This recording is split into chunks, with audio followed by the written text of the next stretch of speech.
Hi everyone, welcome back to my YouTube channel. My name's Amber and in today's video I'm going to be talking through all the books that I finished since November.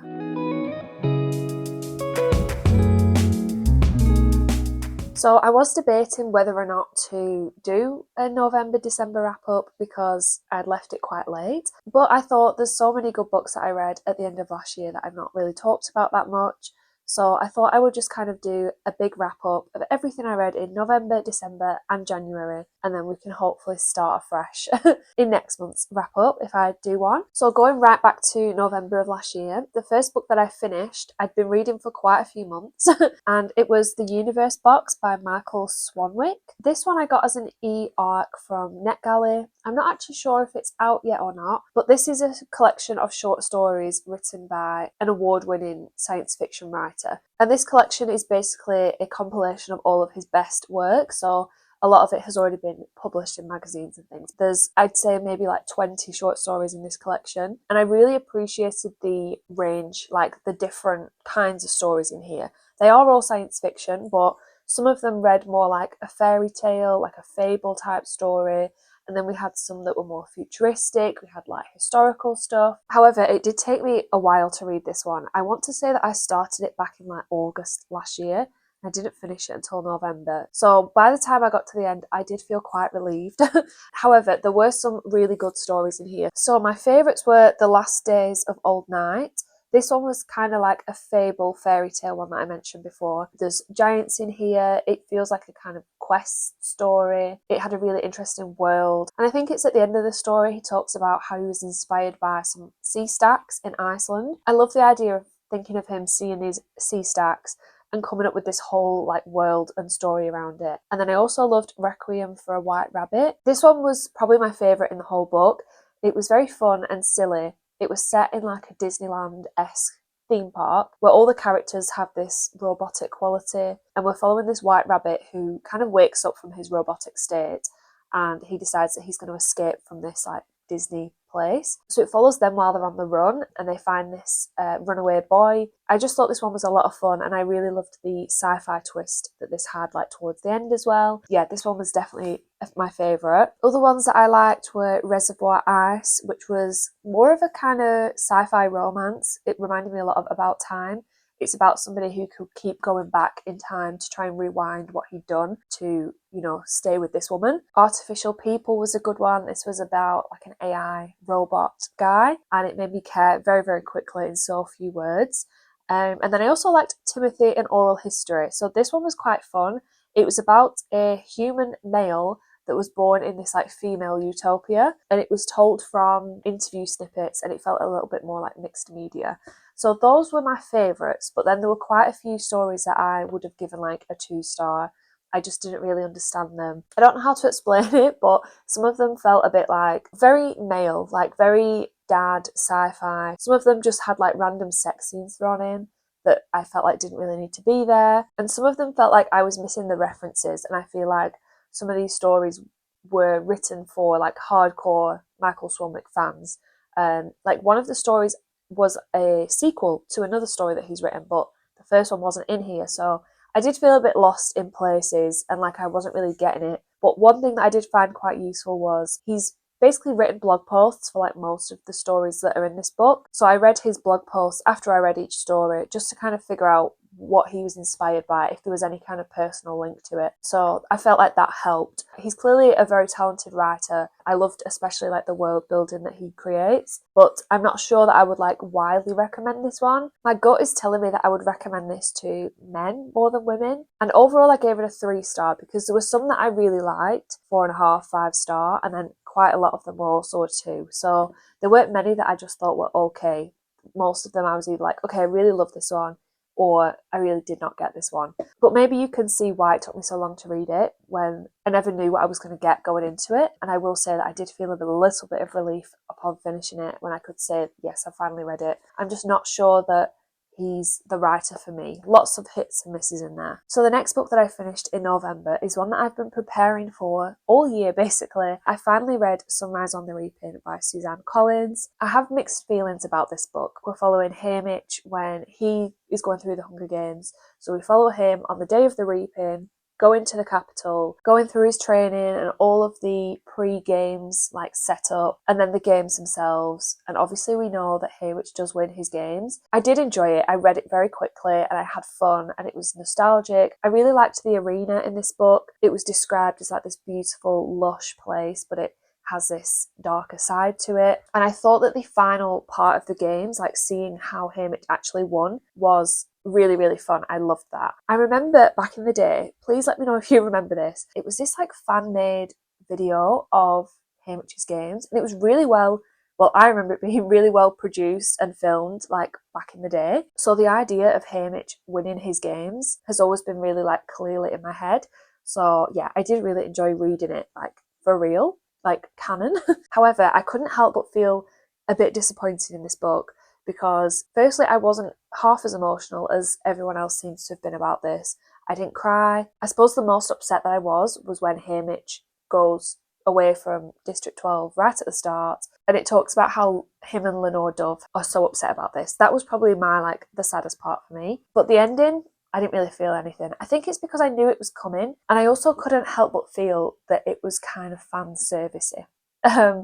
The fact that basically every key figure in Catching Fire makes some sort of appearance in this book, and it really sows a lot of seeds for Catching Fire. I find it really hard to believe that this happened like 25 years before Catching Fire, and they got that kind of far into trying to sabotage the games. Like, why would President Snow risk putting all of these people back together again in a scenario? And I suppose, yeah, it's a sense of that he was hoping they would all be killed off in these games, but also he kind of set up this perfect situation for them to all ally together and to kick off this rebellion. I just didn't really understand that side of it, and I couldn't help but do little bits of eye rolls when familiar characters would pop back up, and I couldn't help but feel like, I don't know, was this planned the whole time, or have you just kind of thought of this and thought, oh, that'll kind of appeal to the fans? I don't know, that's just what I thought. I did read maybe a 1-star review of this book. This person proper rips it to shreds about how kind of fan servicey it felt, and I did resonate with every point that person made. I will link it down below if you're interested. But saying all that, I couldn't help but feel that I enjoyed this book overall. I've ended up giving it a 3.75. Overall, I had fun and I read it through it quickly and I enjoyed my time, but I couldn't help but be kind of overly critical about why this was written. You know, was this kind of like a bit of a cash grab? I don't know. Next up, I finished We Are All Guilty Here by Karin.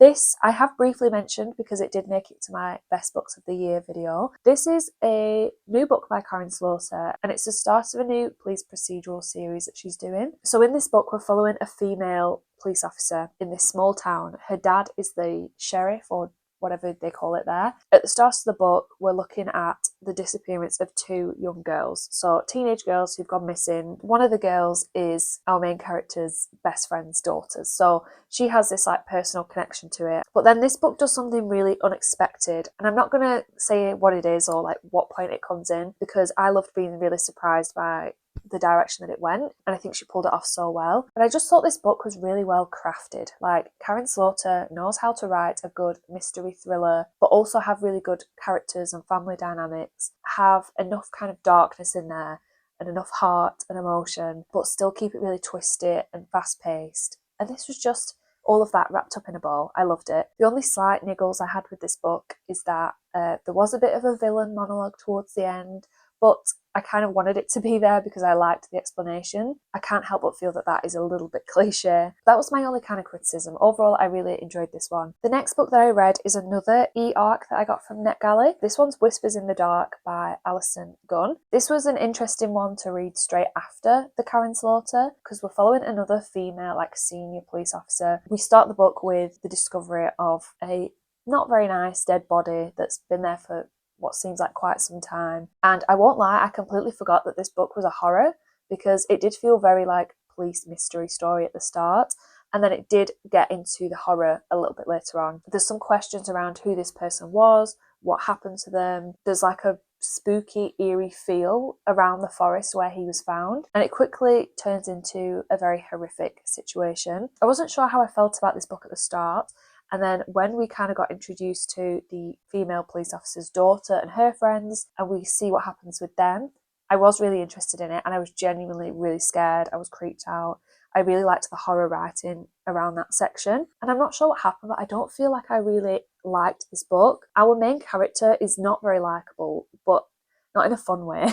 She was very angry and she's constantly shouting, and I don't know, something about having speech in capital letters where they're like screaming, I didn't really like it in this book. And I just feel like she's constantly on the edge. She's very like horrible and snappy with people, and I just wasn't really rooting for her. I also found that her decision making was a bit, I just didn't agree with her really whatsoever. I didn't like her. But then none of the characters are very likeable, so we're also following her husband, who she's not really with anymore, but they're living in the same house, and he's just a bit of a wet wipe as well. But there's also some very like toxic dynamics between the two of them, and when we're looking into their history and why they are the way they are, it's kind of disturbing. Yeah, I didn't really love that either. In terms of the horror, I did enjoy the horror writing, but for some reason I just couldn't really care about these characters. I wasn't rooting for them, and I didn't really care what was going to happen to them. I ended up giving this book a 2.5 out of 5 because there were parts that I liked, there were parts that I didn't like, but I would still read more from this author because I felt like it had a lot of potential. I think that she could write a really creepy, good horror story. I just didn't love the characters in this, and it just led me to not care as much as I wanted to. The next book that I read, I have mentioned because I talked about it in my short book recommendations video, which I will link if you're interested. There were lots of books under like 200 pages in that video, but this one is Rest Stop by Nat Cassidy. This is my second book that I've read from Nat Cassidy, and I think it was already on my TBR, but then I read When the Wolf Comes Home, which I loved and gave it 5 stars. It made it to my like top 3 books of the year. So we're following this guy who's travelling home to go and see his dying grandma, I think. And he stops at this rest stop, goes to use the bathroom, and finds that he's stuck in this bathroom. I won't say too much because it is only a horror novella. It's very fast-paced, very tense. I find that I just really like Nat Cassidy's horror style. It feels kind of silly, but fun and horrifying and gory all at the same time. Parts of this I was really, really creeped out and really scared, but I was really just having such a good time. I think I got through it in a couple of hours. It's a real just page turner. My only thing that I didn't love about this was the ending. I do feel like it was slightly anticlimactic. I'm not really sure how I would have wanted it to end, so I didn't mind too much. For me, it wasn't a perfect 5-star novella, but it's definitely like I think I gave it a 4-star in the end. And I would definitely recommend it if you want a gory, fast-paced, but fun horror as well. The next book that I read is another short story collection, and this is Human Sacrifices by María, Fernanda, Ampuero. This author is from Ecuador, and I don't think I've ever read anything from Ecuador before. So yeah, this book is translated from, I think, Spanish into English. I think in theory, this book should have really, really worked for me. And when I'm like reading back on some of the stories and what they were about, I just feel like they should have resonated with me more than they did. But I ended up feeling that this collection was just kind of okay. Some of my favourites in this were The Believers. So in this one, we're following a family in Ecuador in a time of crisis, and we're looking at some missionary people who come in as well to help out. But I really enjoyed the character voice in this because we were following from the perspective of a young girl, and it had a really dark, bleak ending, but it also was it was told in a subtle way. It kind of left you to come up with your own conclusions. I really liked that. My favourite one was called Lorena. So this is based on Lorena Gallo, who is a real person, and she's quite well known for doing something horrific to one of her boyfriends at the time. If you Google her name, I'm sure you'll find lots about it.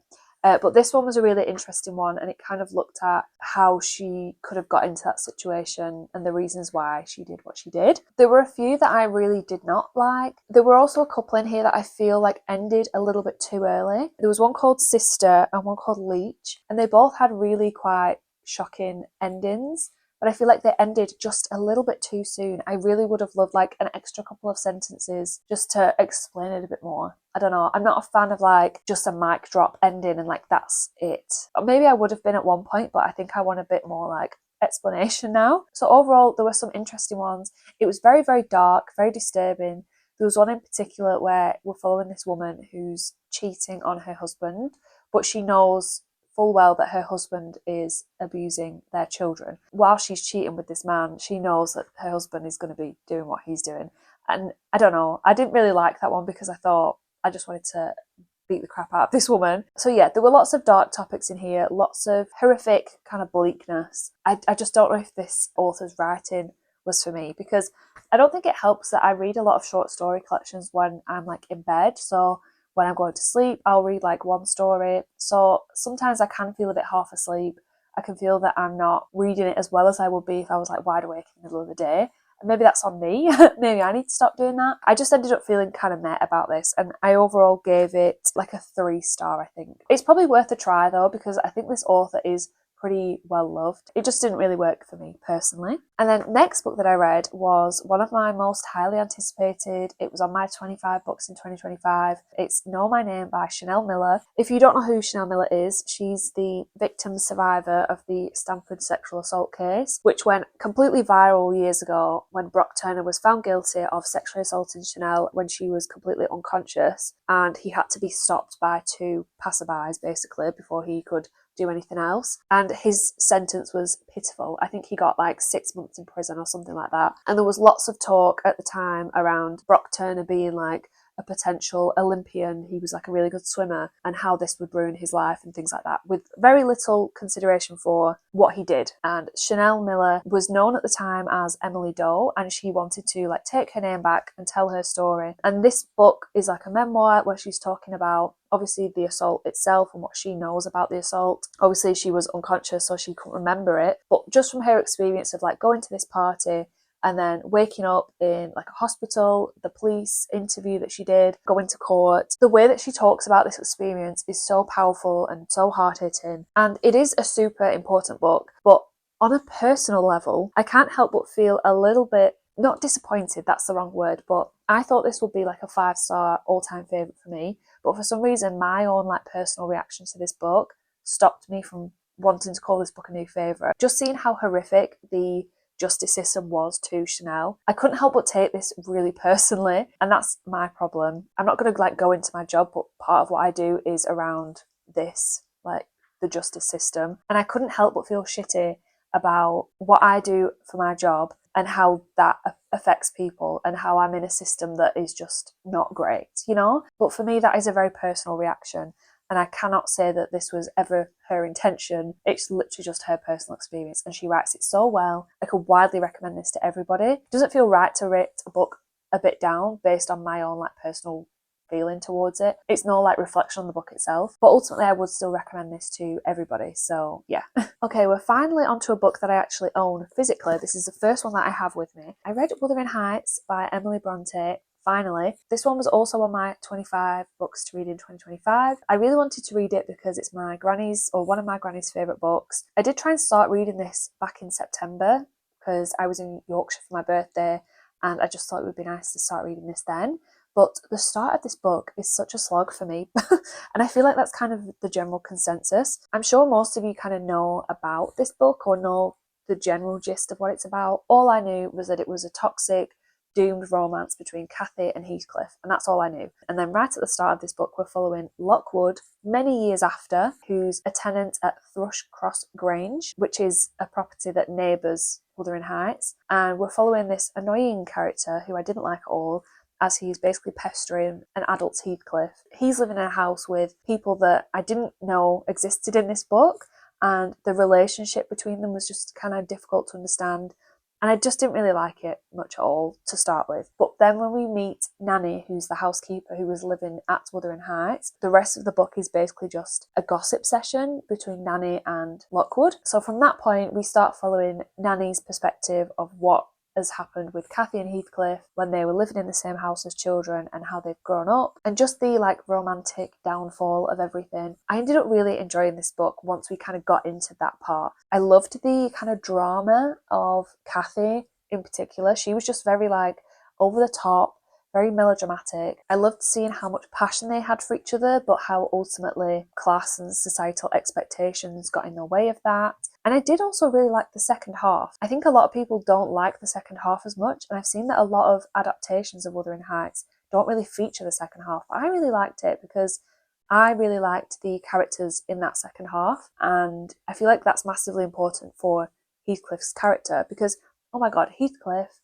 I really did not like him, to be honest, especially towards the end when we're seeing like the lengths that he's willing to go purely to get revenge. I was reading this book and I was genuinely like fuming about what he was doing, which also did kind of solidify to me that I was really enjoying the book. I found the writing, yeah, it's kind of obviously not as easy as a book written today would be, but it was surprisingly quite accessible. There was something quite like cozy and gloomy about this book. It's very atmospheric, and it was fun to read a classic book that is ultimately just juicy and it's full of gossip. So I've given this one a 4-star overall. I would say if you've ever been tempted to read this, I feel like it's everywhere at the minute, then it's definitely worth the read. You just need to kind of push through the initial start bit to get to the actual like good bit of the story. But yeah, I'm very, very glad that I read this one. So that's all the books that I read at the back end of 2025. So these are now the ones that I finished in January. So the first book that I read this year is called A Real Emergency by Joanna Sokol, I think. This book was fascinating. I'm tempted to give this a 5-star.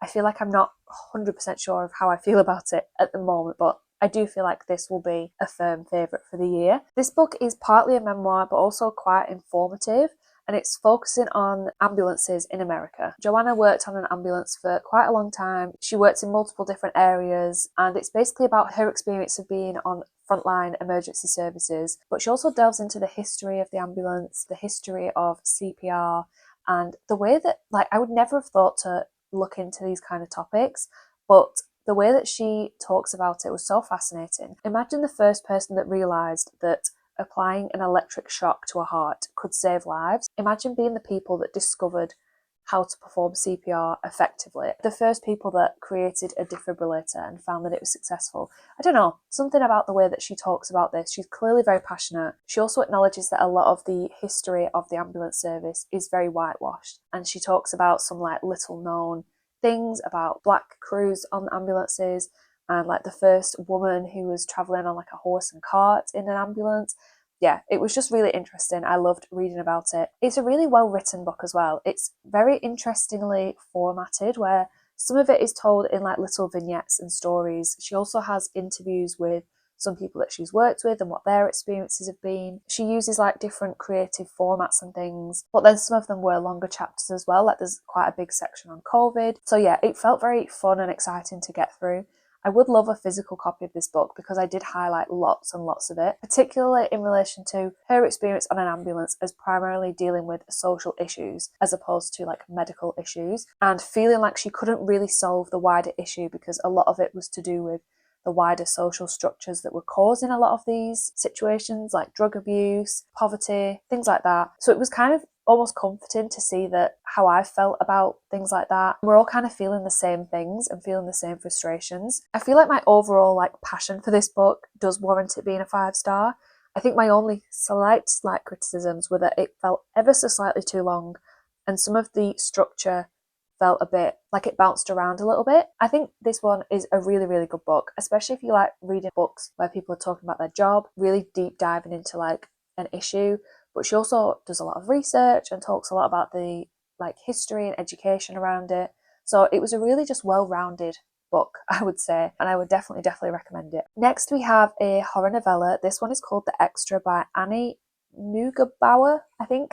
This one is a short horror novella, and we're following a group of students that are going on this trip, like a hiking trip. They've got 3 guides who are coming with them. We're following from like the perspective of the head guide. When they have just got to the hiking trip, they realise that there's an extra person on the trip, but they can't figure out who the extra person is. They seem to remember everyone being on the bus there, but the bus literally wouldn't fit all of those people on the bus. Do you see what I mean? So there was like 10 seats on the bus, but there's now 11 people there. And it just has this really like creepy, unsettling feeling. And you're questioning like, is this supernatural? Is it just like a psychological thing? And it just makes you question like, what would you do in that situation?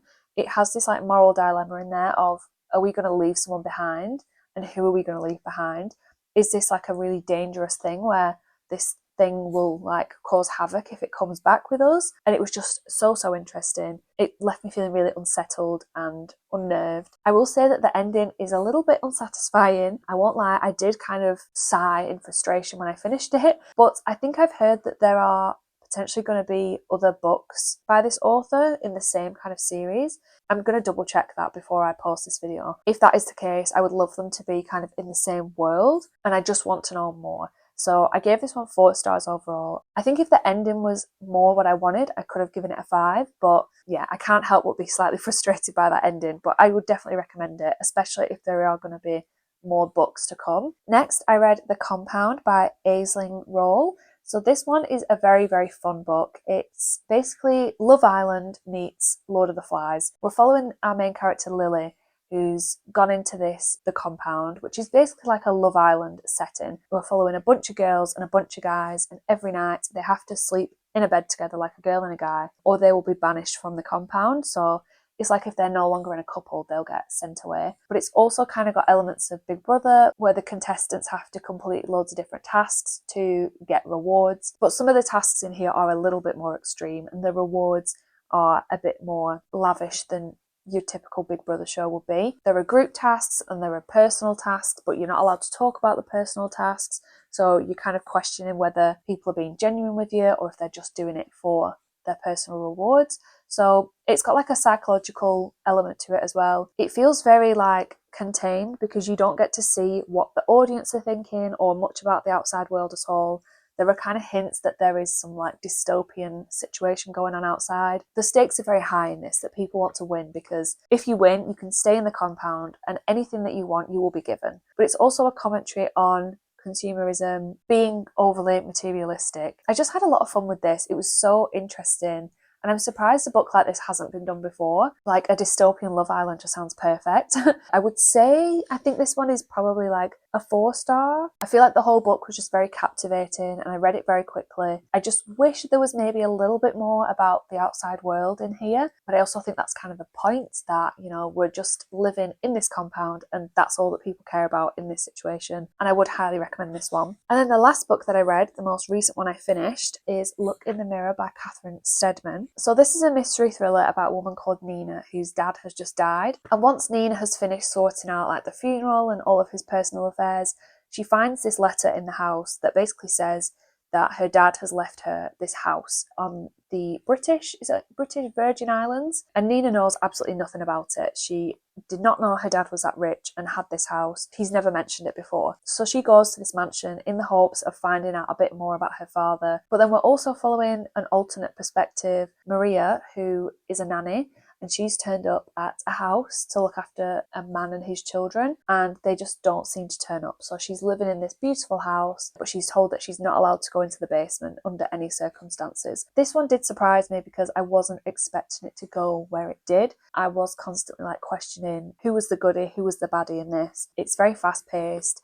As soon as you finish a chapter, you want to keep reading because you want to get back to that person's perspective to figure out what's going to happen. I feel like I don't have a ton to say about this, but I did find it fun and I did find it fast paced, and I've kind of fallen out of love with thrillers at the minute, but this one was a decent thriller. I had a good time. I read it very quickly. The twists were good and it did keep me engaged, so can't really complain. I've given this one like a 3.5 just because I suppose once it's kind of revealed like what's going on, there's not a ton else to learn. But yeah, overall it was a good time. And that, my friends, is all the books that I've read in the last 3 months. It feels good to be kind of caught up with everything and to be able to share some of these really good books with you. Let me know what kind of books you've read, especially in January. Let me know how your 2026 reading is going so far, and let me know if you've read any of these books before and what you thought of them. Please do give this video a like if you enjoyed it so that I know that you enjoyed it, and please also subscribe if you want to see more videos from me coming soon. So yeah, hopefully I will see you in my next video. Bye!